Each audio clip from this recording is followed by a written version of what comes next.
Welcome to the Release Your Blocks podcast. I am your host, Victoria Bond. I am a spiritual empowerment coach. I help teach others to show up to their potency so they can fulfill their mission here on earth. I am so glad you are here. And if you are interested in becoming a medium, if you're interested in becoming a life coach, or if you're interested in shifting your life from the 3D to live more in the 5D reality, then check me out, book a clarity call, and let's get chatting. Hey guys, welcome to today's episode of Release Your Blocks. I'm Victoria Bond, and before we dive into today's episode, I just want to tell you that this is an interview that we recorded over a year and a half ago with Marlene Cronin, and it's all about light language. So Marlene Cronin is an absolute incredible medium, a guide, a mentor, and she does a lot of light language. So you can find her on YouTube. She does many lives on YouTube with light language. And what I really wanted to do was to get her on Facebook so I could share with my audience about light language and answer any of the questions that they had. So this was a really cool interview that we did. And I just thought, I really wanted to share it with you guys as well, not so it just gets lost somewhere on Facebook from a year and a half ago. So I decided to repurpose this. There are so many people that are asking me about what light language is. Is it speaking in tongues? Where the, how are we channeling it? What planets is it coming from? All of those types of things. And I myself do light language, but if it wasn't for Marlene Cronin, I really don't think that I would have had the confidence to start doing it with my clients, within my programs and my groups, and really be implementing it in my life. So I personally had a reading with Marlene Cronin a few years back now, and it was a fantastic reading. And she really did encourage me to utilize the light language that was coming through.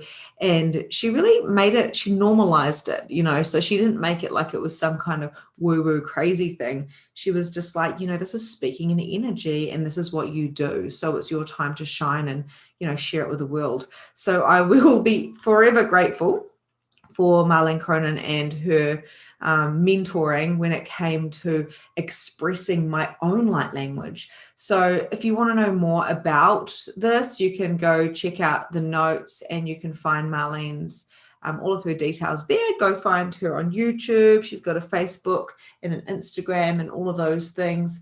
And if you want to know more about my Magnificent Mediumship program, which is just being launched in January, so it's super exciting, it's starting then, please feel free to contact me. You can see that there's actually a calendar link down there as well. If you want to see if you're a fit, then feel free to book a call in. This is the first beta run that I'm going through with it, so it's very reasonably priced. We will be really diving deep into so many things, and we will also be talking about light language and channeling. So with that being said, I'll let you get into today's episode, and looking forward to hearing from you soon. Bye. Thank you for joining us. Well, I've even been noticing the energy here lately. I usually have 2 coffees, but 2 is just too much for me now. It's making me shaky. I'm losing the plot. It's just too much with all the energy that's going on. So, that was something I was going to ask you about. Food, I'm changing. I mean, I was the biggest chocoholic you could ever meet. Honestly, chocolate was my thing. Now I can't. Now it's like very small amounts of it, and it's like it just tastes wrong. It doesn't taste as pleasurable as it used to, and sometimes I'll force myself to keep eating it. No, it'll change. It won't. So I think our bodies are definitely being attuned as well. So it's like foods that we would have enjoyed, they don't, like bread for me as well, just started to smell strange. Yeah. When I take it out of the cupboard to eat it, it's like it just smelt off. So then I just stopped eating bread as well. So it's like they're taking away all my happy foods. Yeah, I've had to stop eating wheat as well. Wheat really upsets me. I just end up with I've ended Yeah. up with eczema all over my body this year. I've ended up with food intolerances. It's like, what? And Yeah. heightened, everything's heightened. The senses, like, I've had like tons of spirit the last 24 hours, just like pop, pop, pop, crack, crack, crack. Songs, and I'm like, oh my God, like, come on, guys, I've got to be human at the same time. Definitely. I was actually having this Yeah. conversation with another light worker or light warrior, and she was saying that all she has the energy for is the mundane, like doing her laundry, and I said, but it's the mundane that grounds us in. Because when we're doing all this work in the astral, or even just in our everyday lives now, the energy is going out of us to other people to lift them up. Doing these chores is what keeps us kind of grounded in these bodies, and sometimes that's all you're able for, just to sweep the floors, and that should be enough some days. I woke up yesterday just bone tired. There was no reason for it. It was like I ran a marathon, and I know when that happens, then I've been doing a lot of my dream time. Because a lot of people will message me and say, oh, you were in my dream last night, you were giving me healing, you were taking me out of this place, you were bringing me to that place. And I was like, okay, no wonder I'm tired when I wake up then, because our physical bodies are trying to keep up with our light bodies, and they're trying to integrate together, but we need to take care of our physical bodies. Otherwise, we don't have much to work with. Oh, that's because it's 9 o'clock at night and I'm on like 10 coffees. No, just kidding. Oh no! If it was 9 o'clock at night, you'd be looking at a totally different animal. If you were looking at me at 9 o'clock at night.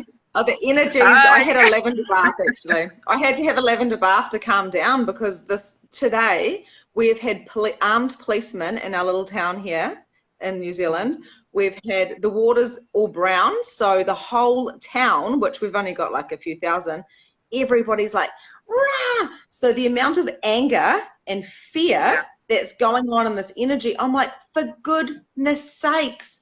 And I'm like, oh, return to sender, return to sender. Everyone's so mad. Just going back to that being tired thing, what I've done is I've been teaching people, to tap their thymus. Do you teach? That really helps to balance that kind of body and being, eh?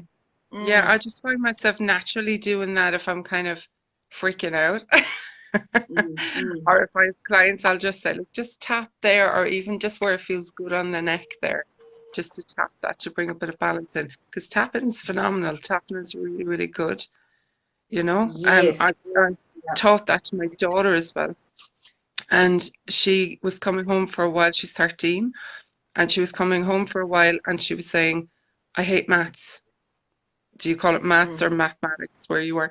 Yeah. I hate maths. And I said, no, you don't mind maths. You don't mind maths. Yeah, okay, all right. I don't mind maths. I get on great with maths. I get on great with maths. So she came in the following day and she said, Mom, I had to do a pop quiz on Irish. And she said, I started to do, I don't mind Irish. Me and Irish get on great. And she was doing this. And she said, Mom, guess what? I didn't have to do the test. The teacher just, I don't know, didn't see her or passed her by or whatever, and she didn't have to do the test. So she was like, yes, but it's putting it into her hands, because I'm not always going to be around, when she struggles, or, it's just giving her the tools to help herself out, Yeah, and that's the thing, I think, and what I want to talk to you today about children as well, because as you know, it's quite a big passion of mine, and I have them, as do you. And all these kids with allergies and all this type of stuff, and even me, like I said, I've got like rash on my body, and we've got these kids that have got these intolerances to the wheat and the dairy and all this stuff, and all these gut issues. And I mean, I don't really have an opinion, but I'm kind of like tapping in thinking it's obviously, to me, energetic. I mean, these kids, their abilities are just off the charts. It's just like a next level. I work with reflexology and pregnant women as well. I've stopped taking on clients. It's just clients that have been coming to me for years. And I know just by working on them, the women that are going to have these high vibe, sparkly babies, that are coming in hot, like with the energy. And I'll try to explain it to them because normally they're very high vibe themselves anyway. But 9 times out of 10, those children have come in very, very healing, very, very strong in who they are on the autistic spectrum, which I think is just our labels for kids that don't want to follow the norms that we have put down. You know, when you think of a lot of the children on the spectrum, it's like sit in a classroom for 6 hours. That's not going to, you know what I mean? That's not I realistic can't for a even lot do of that. children. No. Yeah. So we have these amazing children that are forcing us in a way to change how we educate. It's like Mm-hmm. smaller hours, more play, more interaction with plants, and fantastic kid. And the mother had to really, really fight to get him into a school that is more suitable to his needs. And like he plants, you know, like tomatoes, and he paints, and there's a little bit of time spent on developing the writing and whatever, but the whole day is mostly creative. And he's absolutely thriving. Where when he was in the mainstream school, he cried every day. He showed signs of being, you know, a bold or naughty child, and he wasn't. It was just this restriction of memorize these facts, sit in one place. He didn't come in here to do that. He came in here to innovate and change. And I think we have to kind of change this whole labeling, ADHD and all that. You know, it's just children that can't, you know, sit still and listen in the way that we've been taught to do it. Remember how boring school was, sitting there for hours, and at one point you would just check out and go somewhere else in your mind. I was always That, out the window, looking out the window. yeah. My sister, she was an amazing daydreamer. So she would just look out the window, and she would get the thing of then, why can't you be more like your sister? Which was awful because I was a nerd. Yes, miss, I was one of those children. But I just think, especially I have a son he's going into his last year in secondary school now. And he's a really healthy kid, never gets sick. And since he went back to school, he's had, if this is too much information, I apologize, but he's had diarrhea. He's going to the bathroom at least 3 times before he goes to school. He won't eat breakfast now in case it stimulates him when he's in school and he has to use the bathroom in there. His sinuses are just like for weeks, and he has a cough. And I know it's stress. I know it's because he's such a healthy kid. And it's so frustrating. It's just they're in there for 6 hours and then they get piled with all this work when they go home. Where's the time to kind of relax and dream and be creative?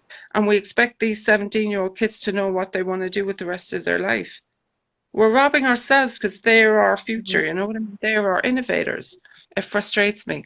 My middle child is in what we call here 4th year, which is basically a year to chill out, learn Chinese, I'm a 4th year. do robotics, that kind of thing. And the difference between him and the other two sandwiching him, he's so chilled, he's happy to go to school, he's happy to come home. Imagine if all the years were like 4th year. You know, it would. That's my thing. I just think cramming their brains with too much information just is pointless to me. I don't know. Yeah, but it definitely is changing. And what I did, I don't know if you've seen, but my friend Regina and I, a couple of weeks ago, 2 weeks today, we did the very first youth bars practitioner class in New Zealand. So we had 16 children learning how to run bars, but also how to tap into, ask questions of the universe. And the first thing we said to them was like, what is your superpower? And what if there's nothing wrong with you? And a little boy actually said, there's something wrong with me because he's ADHD. And I said, but what if that's your superpower? Because there's nothing wrong with you. You're amazing. And that boy ran bars perfectly. That boy was chilled the whole time. And these 16 children, at the very end, we said to them, it was about tapping into the universe, and it was about expanding their energy and dropping barriers and using their magic and, all that type of stuff. And we said to them, how many of you think this stuff is a bit weird? And they all went like this. And I said, how many of you guys think this is like totally like normal? And they all put their hand up. And like, if we have adults in the class, they look at you like, this shit is whacked, man. And I had to like do energy clearings on the adults, and we said, look, guys, any adults that have any expectations of their children who blah blah blah blah blah, can we please just leave that at the door? We did some energy clearings on that, and then we said to the children who are willing to be naughty, and Regina and I put our hands up, and we were like, right, we want you to be naughty. And so we were just messing with them, but we were just being us and real, because these kids are absolutely everything, and they're amazing. And like I sent you a video about a year ago of my daughter doing light language, and and so here I am, just kind of going into light language. Sorry, I'm a very dynamic, so this is Marlene Cronin. She is from Ireland, and I'm Victoria, if you don't know me. And Marlene gave me a reading possibly like 3 years ago. It was actually quite a while ago. And what she actually said to me was, if I could just reach through this computer and throttle you. And I was like, okay. And she's like, Victoria, as a few other mediums had said, come on, what are you doing? And so now I'm doing it, which is really great. So she's a medium as well. But going back to light language, Marlene does this incredible stuff on YouTube called light language, which we'll go into soon. But it's kind of like singing and chanting, kind of in a different language. It's definitely nearly like a channel, I suppose it is a channel.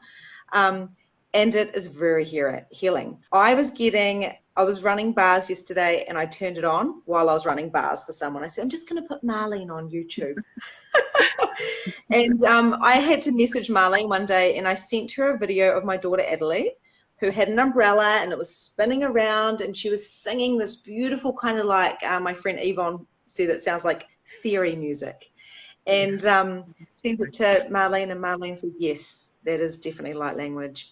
And I find myself, I've done it my whole life, I'll be in the shower and all the stuff just starts coming out, or I'll be around the house and I feel love, and I open my heart, and all of a sudden I'm like, what am I? And I'm like, I'm just a bit crazy. And then I found Marlene and went, oh, I'm not crazy. I feel like someone else is crazy. Exactly. It's more common than we actually think it is. I just think we probably don't give it the credit that it deserves. It's definitely flooding in at the moment. Like, I'm 46 now, and it started with me when I was only 14. And there was nobody that I knew that was doing it. I know people speak in tongues, but the way that a lot of people say, why is light language? How is it different from tongues? With tongues, you have the same language all the time. Like, my dad speaks tongues. His tongues now is the same as it was 30 years ago. With light language, it changes. You have a core kind of an essence to it, but it changes, and it lifts in frequency, and you open yourself to more and more of the different kind of I'm going to go totally woo on you here now, Victoria, but when you think of like a starseed energy, I believe that we lived when you think time is simultaneous, so everything is happening at the same time. That's how I see things. So other lives are not past lives, they're present lives, they're just on a different frequency, on a different dimension. And I find that we have lived on other planets as well. And the frequency of that planet is what comes through with the light language, the one that you resonate the most with. It's a soul language, it's the language of your heart. So everybody has it, everyone can be activated to it. I'm not special. I'm only different in that I've spent 32 years living with it, honing it. And in the past 2 years, it's when it's become more public for me, because it's a very private thing. And when Spirit were asking me to go on my page and speak light language, if they had told me to bare my breasts, it probably would have been easier for me. Because light language, there's no explanation for it. And people see you doing it and they're like, what the? But it's amazing and it's incredible. And then they prompted me to put up YouTube. I was like, are you serious? My husband was like, Mar, you're really putting yourself out there now if you go up on YouTube. And I was like, look, that's what they want me to do. So I put it up, and then slowly as well, that really gained traction with lots of people wanting to know what it was. But I do feel in the past few years, it's really, really accelerated. Like 2 years ago, I found someone online that speaks it, and there was maybe a handful. Now, if you look up light language activation or transmission or whatever, you have a lot of people on. And a lot of people say to me they get activated by watching my videos. So like you, I'll have lots of people sending me, is this it? And they'll send me their little, I'm not special. their little videos of, they're singing it or they're chanting it, or they'll send me because it can come through symbols as well. So you can have light language, like written code, and they'll send me that, or they'll send me, they're doing the movements, it's coming through the hands. And it's just to reassure them, yeah, this is it. And then they'll say, okay, what do I do with it? So I'm like, it's your medicine. It's your medicine first. So if you're a healer and you want to go out and do it in the world, you have to live with it for a while. I see a lot of people and they're really eager and they get activated and they want to work with people immediately. But if you're going out with other people like that and you haven't integrated it and felt what it does in your own body, you're not going to be much good to other people then. If you're not wanting to work as a healer, it's amazing to use with your children. My daughter, if she's very stressed, she'll say, Mom, will you do your hooga booga with me? That's what she calls it. And the way I work is that I can extract by using it. So I will hold the intention of removing her stress, and then I will speak the light language, and then there'll be a big release of sound. And then she'll say, it's gone, I feel great. So it is really powerful. You can say it over your plants, your animals. You can say it over situation. I always say, like, hold the situation in your hands, no matter what it is, and speak the light language into it. It's coded. It's heavily light coded. It's the technology. So people say, what are you saying? What planet is that from? And I never label it. I do have an instinct a lot of the time, but labeling it limits it, and trying to understand it with the logical mind is a mistake. It's meant to be felt by the body, by the heart, and that's where the codes go in. You can't understand it, but you feel better, or you feel it in certain parts of your body. Fear starts to drop away from you. You feel expanded. You feel in your own energy. It's freaking amazing. No, it's great. I've actually been finding when I've been doing healings on people, I just feel like, oh, it's just sitting there, just wanting to like pop out over the person. And I was doing a Reiki session on one of my clients, and I said to her, have you heard of light language? Have you heard of Marlene? And she's like, no. And I went, okay, I'll send you something after this, because I just really want to do it, but I won't do it because I don't want to freak you out. But you know what? Now, you know what I found, Victoria, is at the beginning I was very conscious of freaking people out, and before I'd do a session, I'd give this big spiel. But people are really, really cool about it. Even the way I do it, which is very like the Green Mile. So it's like I'm pulling stuff out and I'm like, and I'm like, and there's a lot to it. But people were so cool. What happens with me is that, like, if the thing that freaks people out with me is that if there's a lot of buried sadness, I would cry. And then when we're done, they're like, oh my God, that sounded so sad. It sounded just like me on the inside. Are you okay? But that's the only thing that freaks people out. The light language itself, people really go into a deep zone with it, and they feel very. Like, I had a lady last night, she said it felt like a hypnagogic state at the end. She felt just so mellowed out. So I wouldn't hold myself back that way, Victoria. If you're feeling the push, I feel as well all it expand and heighten modalities like Reiki.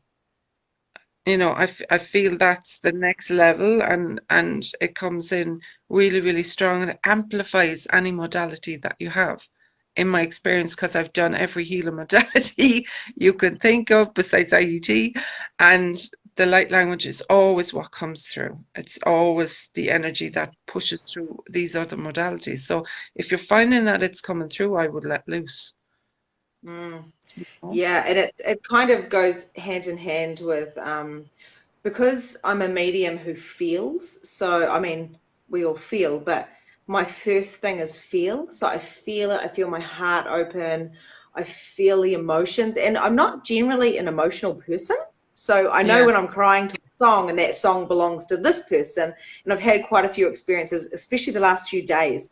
I had a break off mediumship for a couple of weeks because Yeah. my body was doing some stuff recently, and boom, it's just come flying in the last couple of days, and I can't help it but come and do live readings, message people. I've been doing 5 readings a day, and I did one for my friend the other day, and you could feel it. Then there was a song, and then there's the ear popping, then there's a visual, then there's the knowing, then all that type of stuff.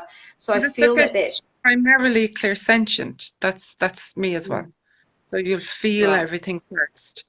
And that's Mm, beautiful, Victoria. That's really powerful when you start to mm, understand what they're showing you in your body. mm. You know, And they'll give yeah, you then their that own light language. language comes in. Oh, it's so good. And I Yeah, think a lot of people don't do it. so I would say to that a lot of people haven't heard of it. I didn't hear of Mm, it, believe it or not, and I was doing it for 31 years. And I used to sit in front of readers and I used to say, please help me, and I would cry in front of them. And they'd say, look, you're a trance medium, you should be doing the work. And I'm like, I'm not a fucking mm, trance medium. I am a trance medium, but I knew it wasn't a trance thing.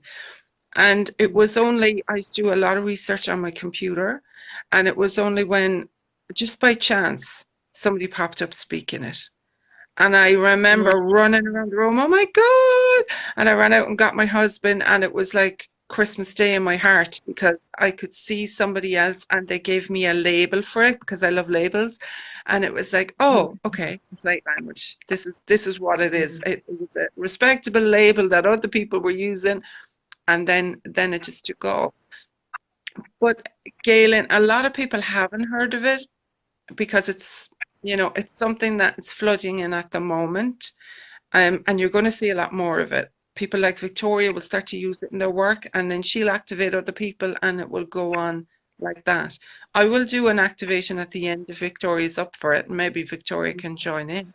But there's mm. just this there's just this Sorry. energy of spirit wanting to give us back to ourselves. But what it does is it starts to, when we start speaking it and singing it, it starts to open it up for other people as well. The frequency starts going out there, and then children will start speaking it. I think babies come in hot, blah, blah, blah, blah, with all the babbling, they're already speaking it.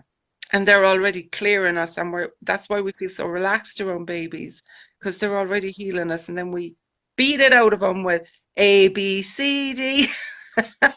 Mm, And we kind of knock it out of them. But I have a lot of ladies in the 60s coming to me that are remembering singing in the garden or in the fields with the flowers and whatever, and being told, don't be silly, and they stopped doing it, but now they're doing it again in their 60s, and they're finding that new abilities are starting to come online. And, I just think if you haven't heard of it, you will soon. just like mediumship or anything else like that. It's like you think, oh, I don't know how to talk to spirit. I've never done it. And then all of a sudden you go, oh, that's right. I had that imaginary friend when I was little.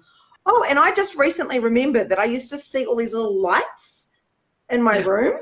I used to have all these little lights in the room. And I was 4 years old. I'd go to mum and dad's room and go, can I please like sleep in here? And they'd be like, go back to your room. And I'd be like, but I can see the lights. And they're like, it's just from shutting your eyes after looking at the light. And I'm like, okay. And I thought that for years. And now I'm like, holy shit. I've Yeah. always, and it wasn't until I had my daughter, my first daughter, which was like nearly 7 years ago. And I started getting the crackles and the pops.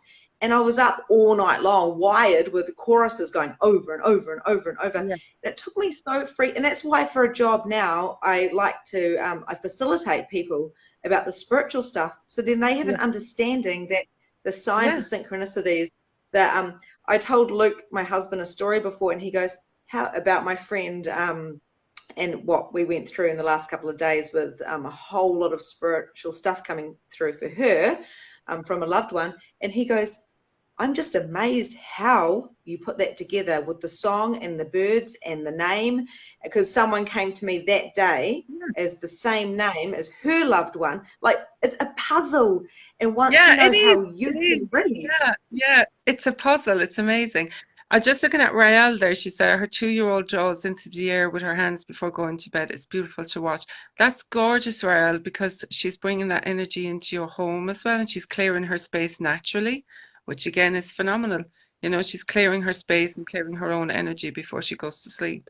So that's what I mean. That the children, if we leave them be, will do more for us for healing and clearing our spaces than any doctor could, because they know these technologies. They come in remembering, you know, which most children do. But like it is kind of by the age of 4, mostly it's knocked out. Like I used to see people at the end of my bed, and I'm showing my age now, but do you know Star Trek with Beam Me Up Scotty, where they'd all kind of go this related thing?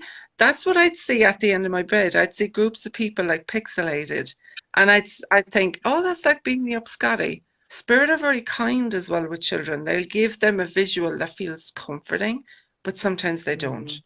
And I know I get a lot of people reaching out. I'm sure you do too. My child is freaking out. She's not comfortable in her room, or he's not comfortable in his room. He's seeing spirit. And as an adult, before I realized that I was mediumistic, I used to suffer panic. I would go into a crowded space and I'd feel clenched in my gut, or, you know, I'd feel like I couldn't breathe. And surprisingly enough, bookshops affected me the most. When I'd go into bookshops and I'd start looking at books, after a while I'd start to feel really faint, and would have to gather myself that, okay, it's okay, you'll get home, you'll get home, you'll get home. And I know my 2 younger children hate going into town. They don't like all the people. They don't like the smoke, the cigarette smoke. And I know that children like that they feel the energy, or they'll feel the energy of relatives or friends. So do you know when, like I know when I was younger, I would start crying and I would get very red in the face if I was around jangly people or angry people. And if they're relatives, then you'd be told, stop being stupid, cut yourself on, or whatever. But a lot of children will naturally move away from adults that haven't got their shit together, or are angry under the surface. Especially those children on the spectrum, they will just fucking run away. And I think we have to be more sensitive to that, and not the sort of be an obedient child and do what's socially acceptable. It has to be, okay, you're not feeling it, go on off to your room, or go out and play. You don't have to hug your uncle if you don't want to. You know, that kind of way.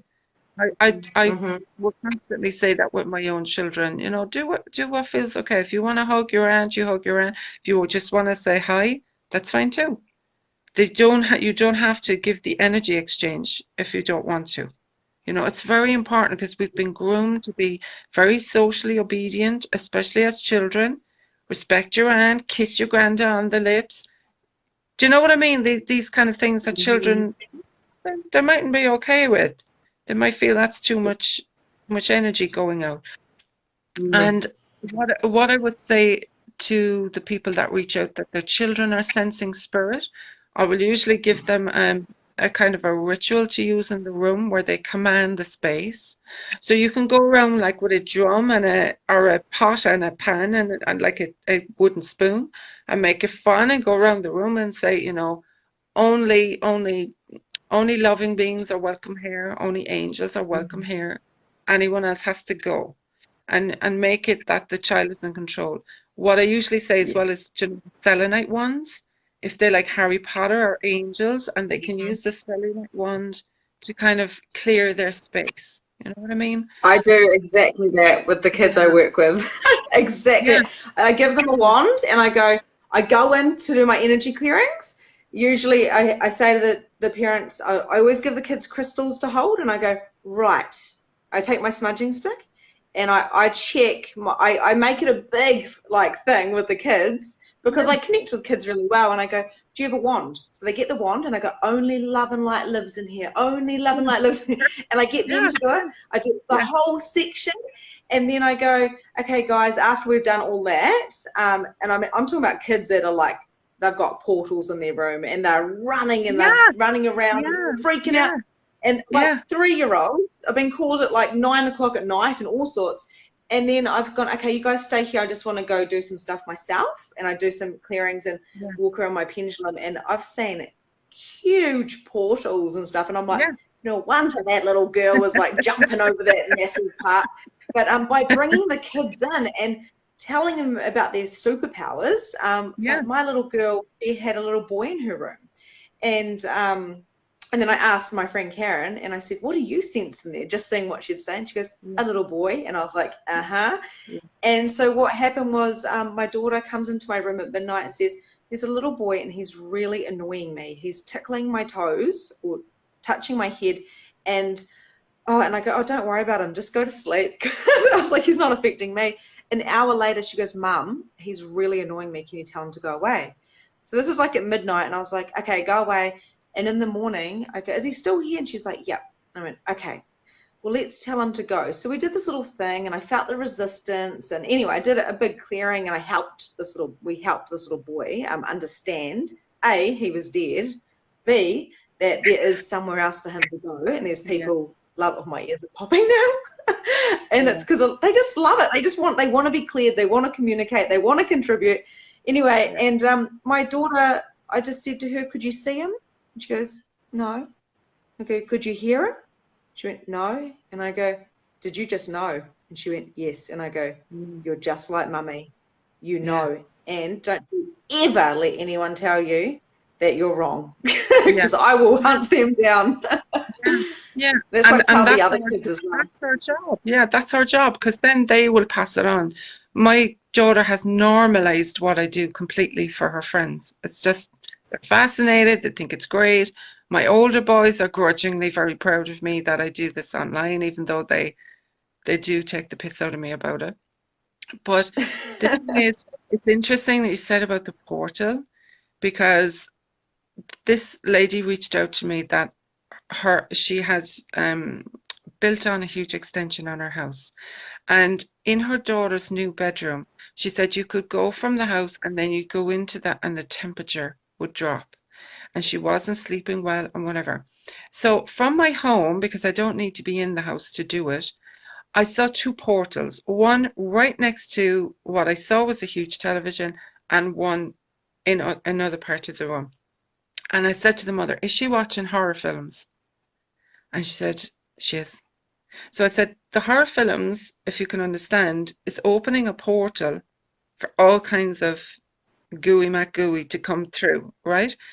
And there was another one as well that I cleared up. So I cleared the energy of those and, sealed up the room and whatever. She told her daughter about the horror films, and she said, and the daughter was feeling it herself, that when she was watching these movies at night or whatever, the energy would change in the room. But there's been no problem since. The room is like warm and happy and vibrant, and the rest of the house changed energy as well. So what we're watching continually affects the energy as well. So when you're watching a horror movie and you're like this and you're clenched and then you're just it's changing your energy field. It's changing the messages you're sending to your cells, which is going to change your field. And you're plugging into all the other people who watched that movie who were scared shitless by it. Yeah. So if you're very sensitive, you get people that can watch horror movies and it's like my husband is like that. He can watch horror movies and it's over and he's like, do you want a cup of tea? I'm like, oh my God, imagine if that happened to me. Oh my God, I'm living it. So obviously I'm sensitive to all the other people that were freaked out by it as well. So as regards of children that way, you will have children that are very, very sensitive to things that I used to be very sensitive about ads where things would move right up to the screen. Do you remember The House on the Prairie? Yeah. Laura Ingalls, right at the end of it, there was this like did, and she danced down. You scared the living shit out of me. She would jump up at the end, up into the screen, and I'd be under the table like that.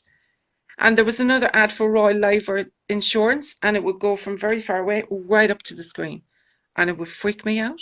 And it's just, I'm sorry, I'm being drawn into the comments, but it's just that we have to be aware that kids aren't being silly when they feel stuff like that. There's a reason why stuff is like impacting them, or smells or sounds, and we'll remember things like that because we are put in charge of these children, so they don't have to be freaked out or feel odd or feel different. We're supposed to empower them so that they can go on and take over the world.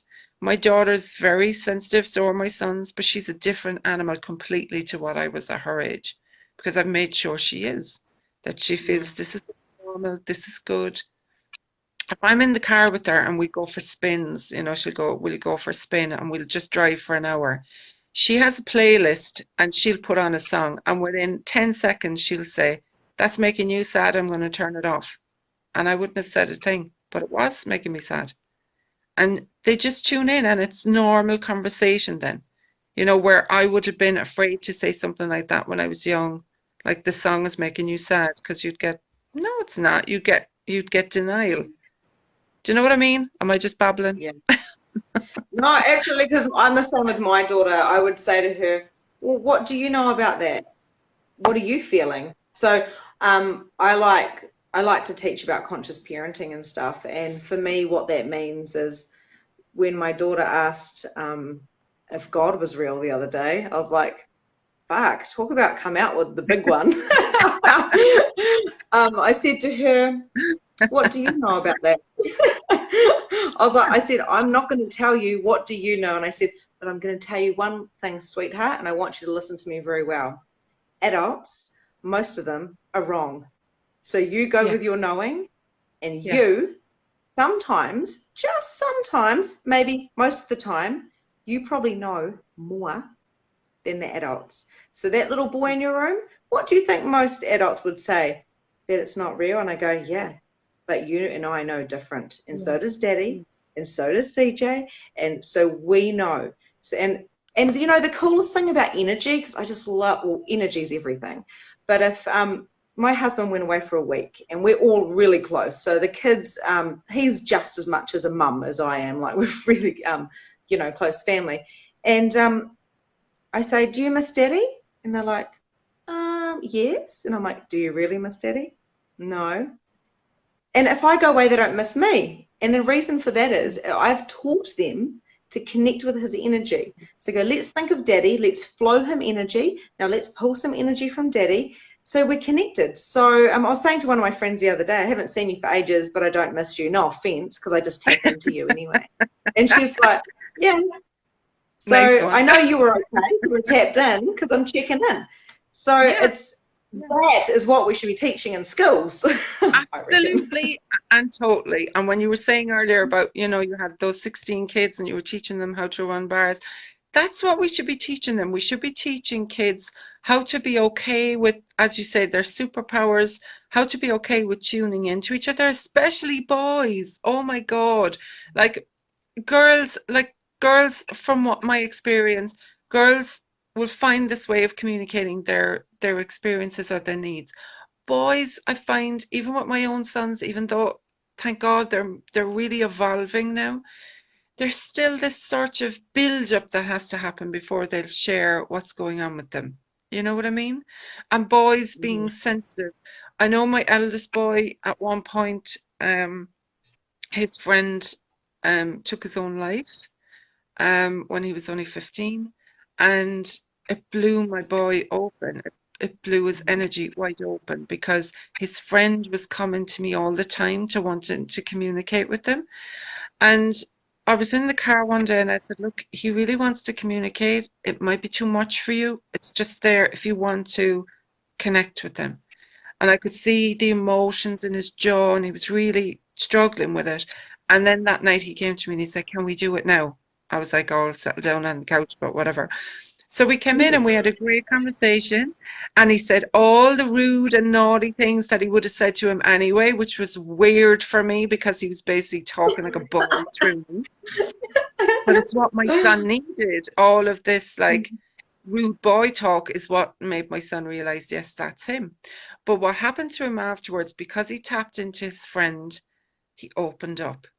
And he was at a party, and it really started to open up. We started to see this grandmother collapsed by a rad. And what I found really, really hard from as a mother to deal with that situation is that the boy's mother, who ran the party, came to my 15-year-old boy, held his hands and cried into his face and said, "That's my mother, that's my mother. Please tell me more." I just thought there was just so much wrong with that, you know, so much wrong with it. But he was freaked out, and it was like, then he was seeing what was going on with his friends who were depressed, and it was too much for him. And I said, "Look, it's okay to say it's too much. I'll help you rein that back, and we can just put it on pause for when you are ready." So I had to work with them with that, and then it stopped. And I said it to him a while back, because my husband is like, "You should be training them in to do what you do. They'd be amazing at it." But he said, no, thanks. Not right now. So he wasn't ready. I'm just going to read Galen's comment there. "Holy week, Caitlin has had a headache today and she was getting sad. I let her take off school and she felt so better. But if that happened to me, I was told to get over it and go to school." Yes, and I've often done that with my kids, and I'm sure Victoria has as well. It isn't that important at all, in my opinion. Well, my daughter, she's had a tummy ache the last couple of days, so she's had maybe 2 days off, and I'm just like, well, okay. And she loves school. So the thing is, these kids, they tap into their parents' energies, they tap into their teachers' energies, they tap into their friends' energies. For goodness sakes, I talk to some kids on the spectrum, and I don't even talk to them. I just say hello in my head, and they look at me, and they're like, hello back. They perceive, and I mean, I've got this really cool, coming up in January, I've got this really cool program about perceiving, receiving, and releasing. And it's about all of that type of stuff, because the thing is, these children all perceive completely different. That's totally different subject. But yeah, they're telepathic. And it's that. Yeah, so to let your kid have a day off school, freaking high five, man. Yeah, you're doing a good job. I mean, you're doing a good job. Forcing children, no, children will take the piss as well and say, "Oh, I have a headache." But if you're tuned into them, you'll know what's bluff and what's coming from maybe, a mental health kind of a need day, because children get overwhelmed, and especially sensitive children.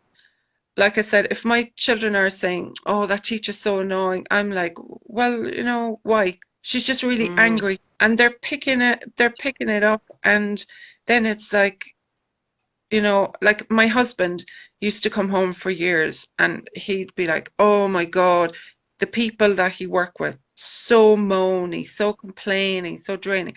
And I started giving him a black tourmaline to carry in his pocket, and at start he was like, "Okay, Mar," but he started coming home, and he was like, he will not let that out of his pocket now. So if it's gone, he's like, "Where's my black stone? Where's my black stone?"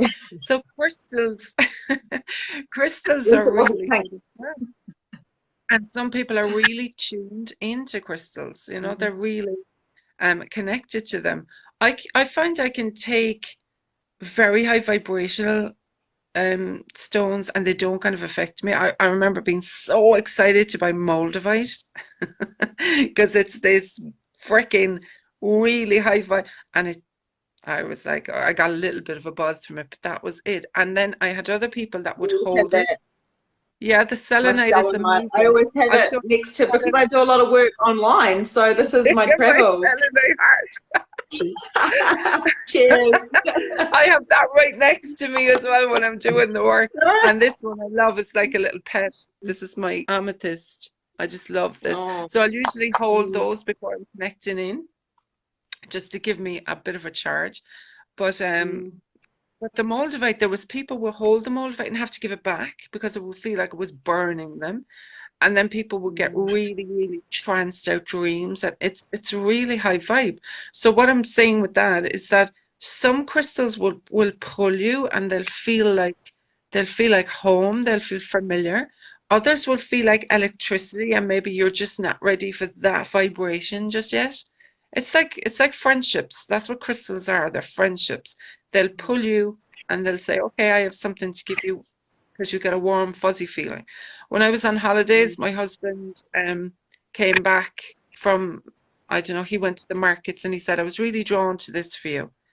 And I was kind of like, another crystal in my head being such a bitch, but it was a rose quartz. And the minute I put it in my palm, I was like, it really felt good, you know. So it was like he was drawn to that for me, you know. Let's go to Ireland and visit Marlene, Victoria. Or am I going to Lee? My husband's Kylie Wheeler. My husband's obsessed with Australia, so. Okay, we're in New Zealand, Marlene. Oh, New Zealand, We're close. That's really funny, right? Because when my husband was young, when he was a boy, his father got an opportunity to work in New Zealand, and his mother was a home bird, and she cut it off. And still to this day, he'll say, "Oh my God, I could have been living in New Zealand." And I said to him one night, my daughter was there. I said, "But you'd have never ever met me and had the kids." And he was like, he paused for too long, and my daughter was like, "Oh, thanks, Dad. Thanks very much. Thanks very much for that. You'd choose New Zealand over us." So that's funny now that you said that. Oh, funny. I just wanted to say about I can't really see much of these some of these comments, but when you get a headache, a lot of people have been messaging me about headaches recently as well, and I always use the tool, who does it belong to? Return to sender with consciousness. It's one of the tools I use, and someone the other day, I can't remember who it was, but they said, "Oh my God, I've got such a headache," and I said, "Does it belong to you? Return to sender." And then she goes, "It's gone."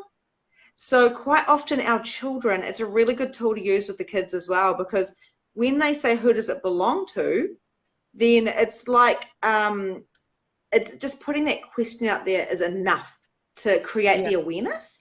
Because I totally love what you say about not limiting. And that's also what I teach as well, about if someone talks about the star seeds and this and this and this, which, I mean, I find people and I go, "Star seed, been waiting for you." One of my friends who I'm collaborating right now, I said, "I've been waiting for you." And she's like, "Oh," and she was like, "Palladian." And I was like, "Oh," but I don't go there too much though, because it can be a bit too woo for people, you know. Rael is known there where in New Zealand you are, because she lives in New Zealand as well. Oh, I'm in Inglewood in the North Island, actually, in New Plymouth. So yeah, it's real interesting, because people ask me questions about all, you know, you get it as well, tons of stuff. And I always say, I'm just doing a workshop at the moment called Inner Self-Awareness. It's a 4-week block course, and I've got like 20 people coming. It's amazing. And they ask me questions and I say, "I'm not going to tell you. I'm sorry. I don't want to limit you." And that's what you do with your readings as well. And so do I. We don't tell the future, so to speak. Yeah. Because I just put up a post on it the other day. I'm not a fortune teller. Somebody actually in a reading was really, really insistent in a way that they expected me to be a fortune teller. And I was like, I can only give you the highest timeline. I can give you that, and I can show you what Spirit is showing me that will guide you onto that path. But you ultimately can decide when the reading's over, what a load of shit. You can walk away from it, or you can say, you know, I need to do this, that, and the other, and off you'll go, and you'll light up on that path. But this thing of, you know, I don't do those kind of readings. I do a soul dive. I find out where you are. I will get things from your past and stuff that are affecting you now, but I'm not the type of reader that will tell you your husband is cheating, or your mother is going to move to America. No, I don't go into those kind of details. Yeah. I'm not allowed to. I think we probably could, but I actually get told that I'm not allowed to. Yeah, I had one very strange reading where this lady, now this is a long time ago, but she booked a reading, and I could tell immediately she was cheating on her husband. And she gave her husband the baby and sat down and basically asked me, was basically asking me, should she leave her husband for her lover, who had got cold feet and was thinking of going back to his wife. I remember sitting here kind of going, what the fuck? You just gave the baby to your husband. You want me to tell you, yeah, you should leave that lovely guy. And you'll get people that will do that. You'll get people that will come on and want you to tell, or is my husband cheating? Is he going to cheat on me again? You know what I mean? If you're asking those questions, then there's a good chance they are, because the trust is dead and buried anyway. And I find those kind of readings very sticky. Very sticky. I'm trying to guide them into their own awareness, their own knowing, but those readings can get very sticky. And what I feel about that is that when I was younger, I could feel that kind of stuff in other people that they weren't showing to others. And that can be very, very overwhelming for a child. And what you'll find as well is that when you're sensitive, people will say things like, oh, you're so mature for your age. And they'll dump shit on you that you're not actually emotionally ready for. You might like project that you are. And I've had that done to me as a child, and it's traumatic. You know, they will dump the adult stuff on you, and it's like, what the Dr. Phil always says, do not give children adult problems. But it's just something to be mindful of, because the same way that there is so many high vibe and conscious people, you know, waking up and whatever, there are not as well. And there are people that will see it's kind of like that polarity, do you think?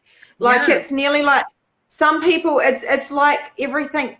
I put a post on my group the other day and I said, how did everyone sleep with the moon? Half of the people were like, oh my God, I was wide awake. And the other people went, I slept like crazy. And I was like, even the sleep, the polarity is even stronger.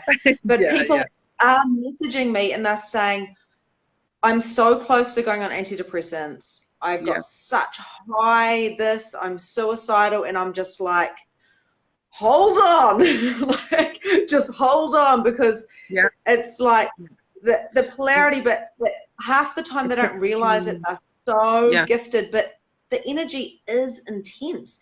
And if I didn't know better a few weeks ago, I would have thought, I remember messaging my friends a couple of weeks ago and saying, hey, I am like on this freaking roller coaster. My body is doing this. I'm feeling this way. I would actually think I was bipolar if I didn't know about the spirit, the energy and all that stuff. And then boom, I have a breakthrough and I'm like, I'm back. I'm like, geez, I wish I was told this as well. Yeah, a couple of women actually reached out to me that way and spoke basically in that way, that they felt bipolar. They felt like they were getting these huge highs and then massive lows.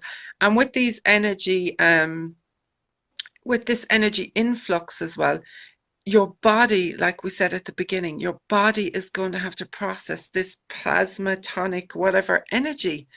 It's all to, like, so to speak, get rid of the density in your body, and so that you're more like in your light body, in your crystalline body. So what a lot of people will find is that they'll start to find the sparkles under their skin. Did you look for those at all, Victoria? There's like, I shared a post where, like, if you tilt your skin, your hands, or people will comment on your face, there's these gold sparkles, and you'll see them under the skin, and you'll see them under your nails. And I shared it on my page one night, and then I had all these people going, oh, look at my sparkles, look at my sparkles. But it's the people that are really feeling these influxes really powerfully are becoming crystalline much faster. And all that crystalline means is that you're better able to hold the energy, you're better able to hold the light. You'll probably get bouts of just severe exhaustion where it's enough for you to hold your head up straight. When that happens, know that you're going through another big kind of plasma wave or plasma flux, and your body is changing again. You'll find then that you have this fantastic clarity, or something bumps up in your work or your healing work or your relationships. And this is where we're at. This is where we're at. Some people get the sparkles in their hair, which is amazing. I had a friend that shared a picture, and you can see the crystalline sparkles in the hair. But try it, anyone who's on, try it later. Try it when you're in good light. I'm in not great light there now. But you just That's actually so interesting. My daughter is literally just like one glitter. And I've always said, look at her. I called her Goldilocks because her hair's golden. She is like literally like a magical fairy. Yeah. I know I'm a little bit biased. She is. I look at her and her hair today, she's just like, she's like one of the, on Trolls. I don't know if you've watched Trolls because you're bigger. But she's like the glitter troll. Like, I just look at her and I go, you're just magical every day. I just go, I don't know what I'm doing to her. I'm probably screwing her up, but I'm always like, you're just so beautiful and magical. Oh, all day long in this house, you're amazing. Oh my God, you're just so gorgeous. The boys, you're so handsome. They're like, Mom, stop. But they love it, like really. Jamie asked there, sorry, Victoria, what's the difference between a medium and a psychic, or psychics, the fortune tellers? The difference between a medium and a psychic. Now, you get a lot of people saying all mediums are psychics, but not all psychics are mediums, which I think is bullshit, right? It just means that you haven't developed one thing over another. Sorry, the sun is actually shining here. So a psychic will read your energy, right? So a psychic will look at Victoria and say, you didn't sleep in the past 24 hours, you had broccoli for your dinner. They'll pick up just things that were in Victoria's field. A medium will channel spirit, angels, dogs, loved ones, and it will come through in information in the body, sometimes through the body. So the medium is picking up this energy from spirit, also reading the energy of the person. But a psychic can develop into a medium if they want to. Some people don't want to. I know lots of people that are just happy with the psychic. They don't want to be mediums at all. So they'll read cards, or they'll use a pendulum or crystal ball, or they'll just read the energy of the person. But they don't want to go into the mediumship because it freaks them out. So that's kind of the difference, really. A psychic can become a medium if they work at it and they train and tune themselves into it. A medium is a psychic, by just definition of the word. So I hope that helped. Yeah, I'm definitely more fairy as well. Rael is gorgeous. To get our fairy girls together. I totally believe in fairies since I've had my daughter. I'm like, oh my God. I said to her something about fairies, and she goes, and I go, well, do you believe in fairies? Oh, she goes, how were fairies born? This was our tonight's dinner talk, and I went, I don't really know. What do you know about that? As I say, and she goes, I don't know. And I go, I don't really know. Maybe maybe we can't see them. Maybe they're made of light and sparkles. Maybe they're an energy. And she goes, no, actually, Mum, remember that time I saw the fairy on my hand? They're definitely real. And I was like, right. We keep eating our broccoli. You're getting taught by your own children. Oh, wow. Yeah. And I mean, that's the way it should be. Being clairsentient means that you pick up all the information through your body. Mediumistically, I would feel a lot of my energy clairsentiently. So if I'm working and spirit are coming through, sometimes they come right through my body. So I'll feel their physical characteristics. As a medium, you might feel drawn to your stomach, and then you have a visual that their dad had stomach cancer or whatever. So one can feed the other. But being a clairsentient doesn't necessarily make you a medium. It just means that you have the ability to tune in if you want to. It's all just deciding. Some people see it straight off the bat, and they'll see spirit around the bed and they whatever. Other people make a conscious choice down the line that they want to connect. I'm laughing at myself. Some people seem to have control. If I'm looking at Rael and I should be looking at you, I'm hilarious that way. I look at the picture of the person as if the person is looking through the picture. Yeah, that's me. Yeah. Oh, funny. Yeah, it's real interesting because I feel, and because I've only really been doing this, I've only been doing it for a job this year, in all honesty, online reading. Yeah, for a job. But I feel it, and I will literally start off with a card reading, and then all of a sudden I'll put the cards down and I'll be like, okay, I've got a man here. I can't see the man. I can't hear the man. I can't feel but then all of a sudden I'll be like, okay, I have a sense there's a man. He's this tall. He's this wide. His personality is this. He's showing me his hair. Oh, he has no hair. And the story starts to piece together. And then all of a sudden He shows me his heart. And all of this is through sensing. So I sense it and I feel it. And then I go, okay, now he's standing next to you with his hand on his shoulder, which is support for me. So all of a sudden I know what that stuff means. And then I'll start getting a tingling and I say to them, have you been seeing stuff? Because generally for every medium, it's a different thing. And then I'll be like, whoa, have you been downloading information or having funny dreams, or how is this or how is that? So, but you never know how it comes. And I used to go and to have readings and be like, take off my ring, hide myself, have my rosary beads, say 1,000 Hail Marys in case it's a witch and they're gonna like send me to hell. Oh my God. And then like they'd tell me all the stuff and I'd be like, well, they didn't really tell me that much. And it's like, guys, we're here to guide you and your loved ones that come through. We're just doing what some people don't have the balls to do, which is actually stop and connect for certain reasons. Maybe they don't have, maybe it's too emotional or whatever, or maybe they don't know how to tap in. But the stuff that's coming through now is just.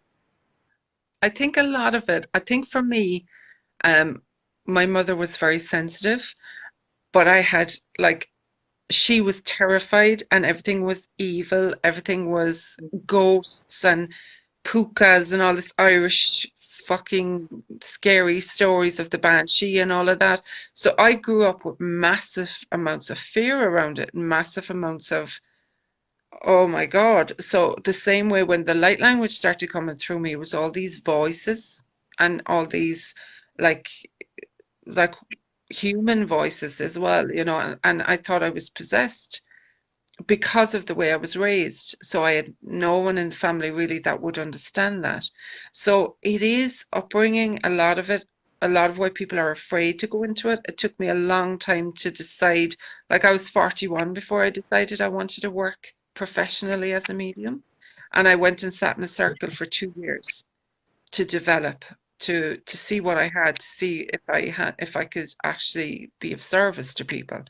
So it's not something you rush into because there's a lot goes with it, as I'm sure you know. Working as a medium is an extremely intimate thing. People are allowing you access to their memories, to their relationships, to their inner emotions. So you could connect to someone's father, and because you love your own father, you might think that's a nice thing, and then the person is in complete resistance because their relationship with their father was fractured or whatever.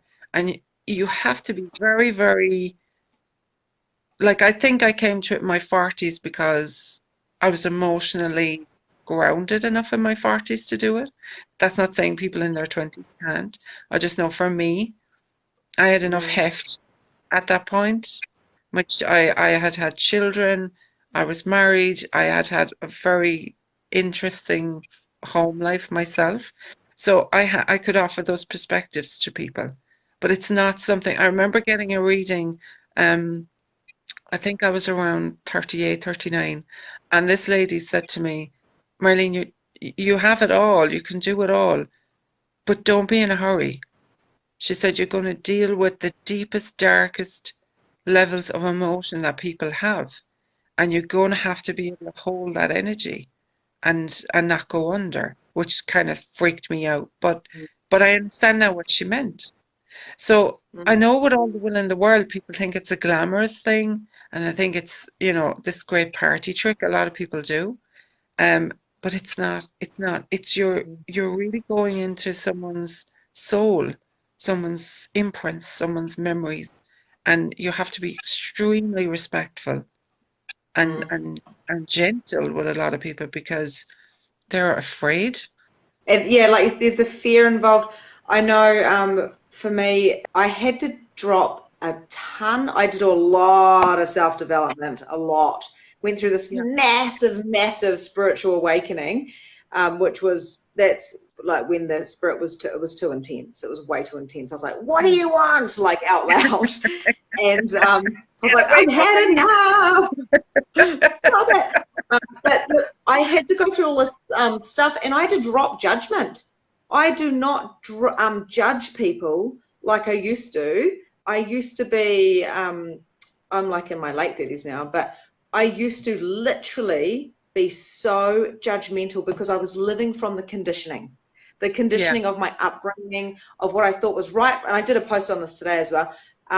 What I think is right. I had to be right. I had to back the right person. But now I just think everything's an interesting point of view. And there's always a different perspective. And it's no skin off my nose what other people believe. Because I know what I believe. And it's about when people come to a medium, you choose that person because you feel safe with them. And so I'm so honored to be able to do readings. It fills my heart. If you don't mind me just saying this, Victoria, if you are wanting to get a reading, I would always research the person, go online, see what they're like online, see what their message makes you feel. If you can get like personal recommendations, even better, because I have had some quackadoodle readings, and I have had readings with people that scared the Jesus out of me. And you know, I know that there's readers as well who are just horrific. Like there was this reader told this woman, she lost her son to suicide, and the reader told her that her son was crying out for her from the spirit world, crying out for her. The woman, like I heard it third hand, but the woman was in pieces, you know. And you'll get these stupid fucking readers that will tell you there's evil in you, and there's, you know, just all sorts of whack. My advice is, if you're going to a reader, you're already sensitive, okay? Do your research on them. If you're sitting in front of them, even if you've paid, if you're a few minutes in and you're not feeling it, cut the reading short. Honestly, cut it short and just say, you know, I'm not feeling it. If the reader is genuine, you'll get a refund. If they're not, you're best off away from it anyway. I know that's pulling the vibe down a bit, but you have to do your research with readers as well.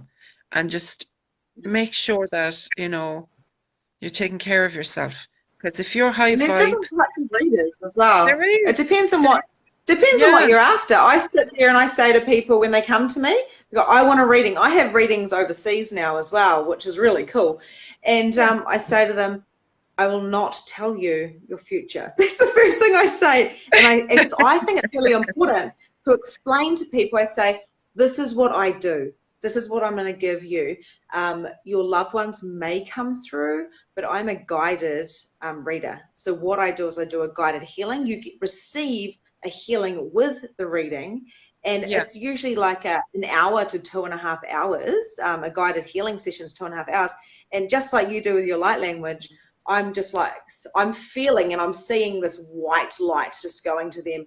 And then I'll be saying things and they go, you're freaking me out. How do you know what I'm thinking? And I go, because I'm actually tapped into your energy. And I actually give them like a lesson on what energy is and how they can utilize stuff. They don't come in and just get a reading. Yeah, you're taking care of them. In my opinion, from looking at different readers, because I book into different readers and healers just to see what's out there, and you know, there's a broad spectrum. There's a broad spectrum of the kind of healers that will take care of you, that will have aftercare and check in with you and see how you're doing. And there is a broad spectrum. So it's just, I know from my own, this is why I'm saying it, when I was very vulnerable and I was going from reader to reader, healer to healer, and I wasn't being held, I wasn't being, even if one of them had said, you need to be in a circle, you need to develop. No one ever said that. Why? You know, one person, that lady that just said, you have to be emotionally ready. She's the only one who ever said, you know, maybe sitting in a development circle would be good for you. So what I'm trying to say is, when I was very vulnerable, there was a few healers, readers that kicked me while I'm down because they wanted me to keep coming back. Yeah. And they want to like hurt you. They want to bring you down. If you've got a person, a medium or a psychic that's in a lower level, just like friendship, just like if you're dating someone, they've got a lower frequency. No. They will bring you down to make you feel like shit, so then you come down to their level. They don't even know they're doing it. It's just like when you're having an argument with your partner, they feel like shit, so they bring you down and you're like, No, you're bringing it down. That's See you later. exactly it. It's vibrational, isn't it? Just like I said, it's just to be very honor yourself. The answers are always within you, even if you're feeling very vulnerable and very low, and you feel like you don't know shit. You know everything. You just need to slow down and meditate a little bit. Let all the emotion come up, and then just keep connecting back in with yourself. You ask that you'll be guided to the highest vibration person that you can handle at the time, and always bring spirit into where you go with your readings. I know I had to learn about the bad types so that I could be a better one. So that was my path. So I don't regret it. But just for people out there that are feeling vulnerable and shaky, do your research first. Enough said on that. And go with your gut. Do your research and then go with your gut. Does this feel light and expansive? Do I want to have a reading with this person? And then excited. If you go, you should be kind of, woo, you should be kind of bubbly and excited. Yeah. You should not leave a reading feeling like shit. You should leave a reading. No. You should always leave a reading feeling like, wow, my life is going to be amazing. I don't know what it holds, but I have the tools to choose. At least feel calm. At least feel a little bit better about what you were worried about when you went in, depending on the intensity of your situation. But you should never feel, and I felt like that. I've come out worse from readings than I went in. So that's the only reason I say it. Just really, really tune in. All the answers are there anyway with you. Someone needs to hear it. Someone needs to hear this. That's why it's like, there was one name popped up there, and then this all came out. So, so whoever needs it, someone who really needs to hear this. Whoever is just ringing up online mediums and they don't know what the hell they're doing, they're getting a little, they're impatient with their life. Stop. Yeah. Breathe. It was just go for a walk name, on and like, you got to say this. Yeah. And I mean, we've all been there. We've all been there like, oh my gosh, I need to go have a reading to find out where I'm going, what I'm doing. And then we've listened to that medium. But the truth is there's so many possibilities. There's so many different things. And a good medium will connect you to your loved one, but also they will give you guide that you need to have the best life that you deserve. Yeah. So, connecting. Thank you so much. Whereas laughing out loud because she can empathize with it. I don't think it's what we were just talking about. I think that was up there earlier. No, I think it was before. I'll come back and actually message you. Do you want to open it up to questions, Victoria? Yeah, if there are any questions, I've just picked up my cards, my chakra cards, because I thought, as a general rule of thumb, I'm not going to give everyone a reading, but I thought it'd be really interesting. There's a lot of collective stuff going on, tons of it. And I talked to about 3 friends today and I said, I'm going to explode. I need to start running again. Shit. I've had the best day, but I had to go have a lavender bath, for goodness sake. Yeah. And you're on that polarity. I'm on the polarity then of. Hey, I was there yesterday. Catatonic, honest to God, just absolutely wiped. I honor it now, though. I know we said that earlier, but I honor it now, Victoria. Before I would get very upset and I would be like, oh my God, I need to take iron. I need to look after my energy. And I would get all in my head about it. And now I know, you see, the hardest thing to realize, but once you realize you'll be fine, is that when these things happen and you feel really, really tired and unmotivated and, you can't do anything, if you can understand that energetically, you're like the swan on the surface, right? So the swan is gliding along, and then underneath there's all this, motion with the swan's feet. So if you can see your energetic life as the swan's feet, and your body is the swan gliding on the surface. So when you're called to just veg and relax, and then you're making yourself feel guilty because you should be doing the laundry or you should be doing the shopping, don't. Just sit there, put a blanket over you, just really, really veg. And they'll sometimes take you offline. So you'll feel like if you're meditating, you might wake up like that, like a sloth. But it's just that they're doing so much.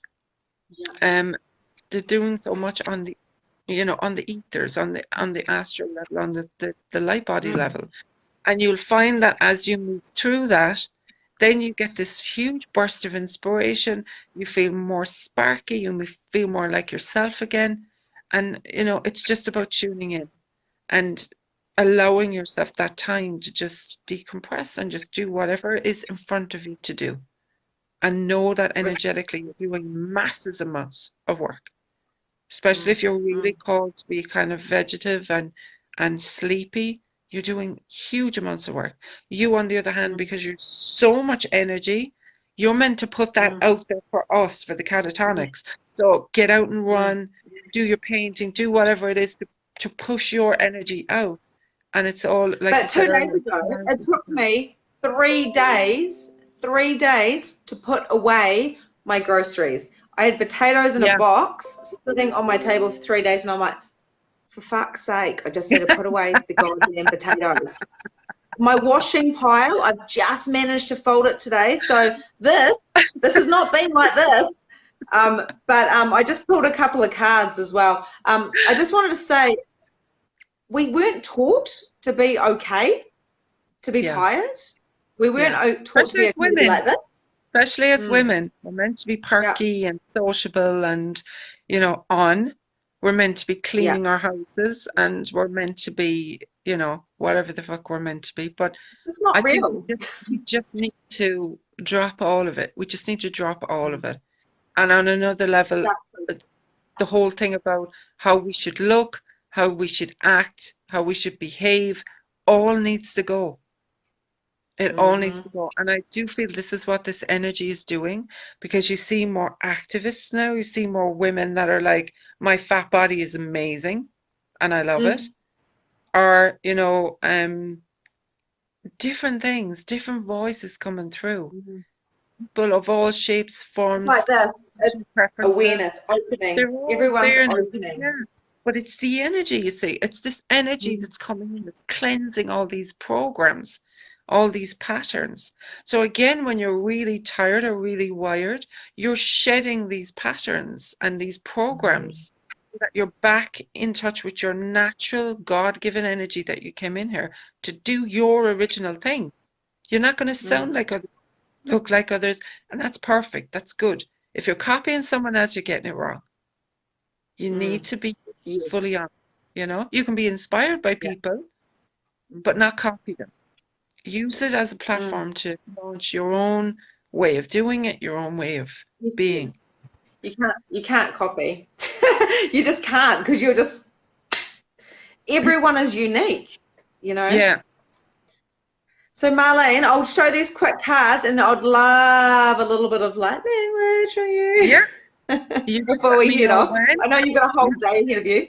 So guys, abundance and balance. So this is for all of you who just tapped in. They are both red. So it's really important to ground at the moment. And the thing is, look at this balance here. It's a big swirl.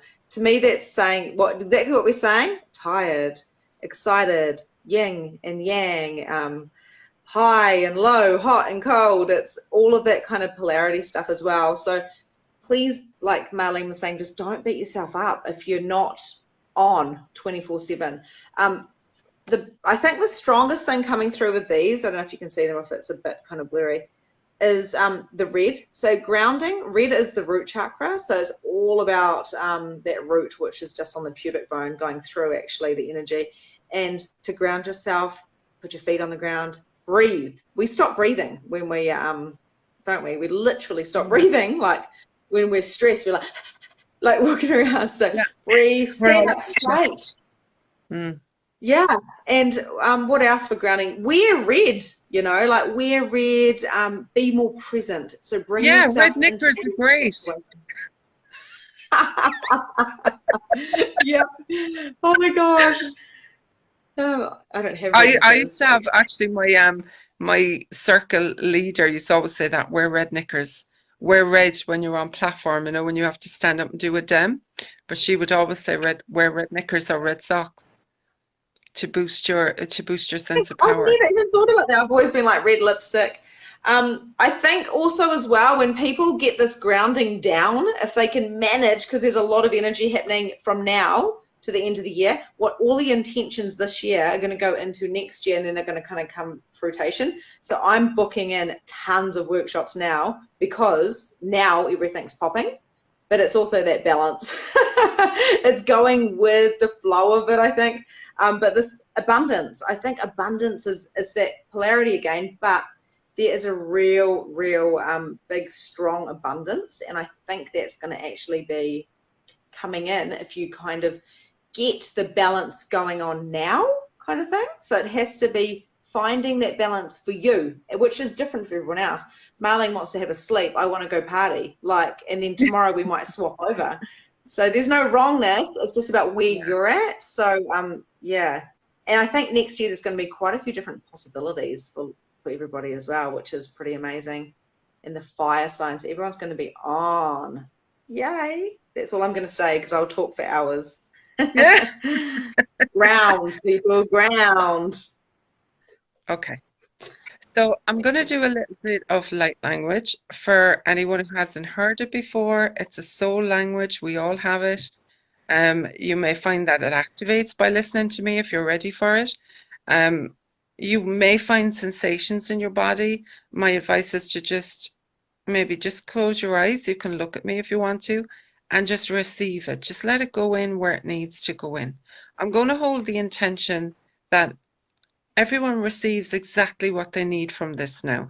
Because Victoria pulled cards on the root chakra, I'm going to hold the intention that any distortion in the root chakra be cleared. So you may feel that as a sensation in your root. You may get memories of, how your mother and father talked about money, how they were in relationship to each other, how you feel about your body. So the root is all about your security, your sense of knowing that you're held and knowing that you're going to be safe. So I'll just do a little bit. So I'm going to start there now. Rātura se toro o toro ich atera inchi toro op ot kinikas toro och anamara ot kotakarikitu toro ot kan inchi toro opotoraka. Mandiras olo ishikara inchi toro chukut inchi tera achukotaka inchi chipawa. Zanji chekwa ichi chinchu och ishka inchi chu achipatika. Rajan chawa, ranza chawa, chinchi chawa, chichi chua kasachua. Rande tawa tutelekatas. Rande dere endura is alla ishugrano ishimara utura. Rande da solo etana isse. Rande da sana ochekana. Rande da ot anekana ishira omo otona isse. Shutane isana ish ara tono ish o etana amira okwana. Maleta nere sotoro ush ora enera maratono kasa. Randera sotoro uchotora. Randera kasane ish romoro etanere. Rotane kasakotakachi kotakana masa tanangacho torakas chutakata. Randera katos torakas ekara anara anchodora mara. Lotane kasa. Shechichi kotekotekan chitoro otokotekatekachi chuturo andaraka sanama wateteka. Rande de gatto sotoro uch tona uch etera amara. Rotana kia asana. Jetana es otona ich o echa o injigata. Randara os onomo tana uch etena ich era amo uakana. Ola inera amo ot ono os enoro ichena. Ra ichena kas ot oma ot. Ra injera omo ot. No. So there was a lot of energy there going to the heart as well. So you may find that energy moving through. So the sacral, the root, and the heart. So that was quite strong. So, just let it saturate your cells and it will start to move in the way that it needs to and change what it needs to for you. So I hope you enjoyed that and I gave you a taste of it a little bit. Thank you so much for that. I could feel it in my heart actually, and I was like, hang on, this is a root one. I can feel it in my heart. I actually wanted to put my hands up here at some stage, but I was just down here moving energy because I could feel. Yeah. That was cool. What a blessing. Thank you so much for that. Everyone has been very gifted today from your presence. Likewise. Yeah. Thank you so much, Marlene. Well, I'm going to let you go, and thank you everyone for joining. If you want to get in touch with Marlene, if you feel the need or the pull to have a reading, I think you're still doing online readings and stuff like that, aren't you? Yeah. Yeah. Yeah, so they can Readings. check the online readings and see, do they resonate with them? And first, your page has some reviews there as well. They could check those out. Area. Yeah, that's the heart. That's the heart chakra, Stacey. So that's where a lot of the energy went. I thought that too, Stacey. My internet went down. Too powerful, Marlene. What is so right about that? Awesome, guys. Yeah, so check out Marlene on YouTube as well. Like, I quite often, when I do a meditation in the afternoon, I'll put on, if I've only got like 10 minutes or whatever, I will just go on to, I actually go down the list of Marlene's stuff and I go, oh, that one. So I did the chakra one yesterday from about a year ago, and frick, man, I've listened to that before, but it was really cool. I love it. And also, if you guys feel drawn to having a reading with me, feel free to get hold of me as well. I do very similar style readings to Marlene. We're both very guided, which is great. And I'm just so honored that you have come on, and I really enjoyed these it. guys. Thanks very much, Victoria. It was wonderful. I really enjoyed it. It was great. Thanks so much. Cool. Thanks, Marlene. So love you guys. I'll see you later. Bye. And that's a wrap for today. Thank you so much for joining the Release Your Blocks podcast. If you enjoyed this episode, I would love to hear from you. So please leave a review and tell me what your favorite takeaway from today was. There is so much more from where this came from.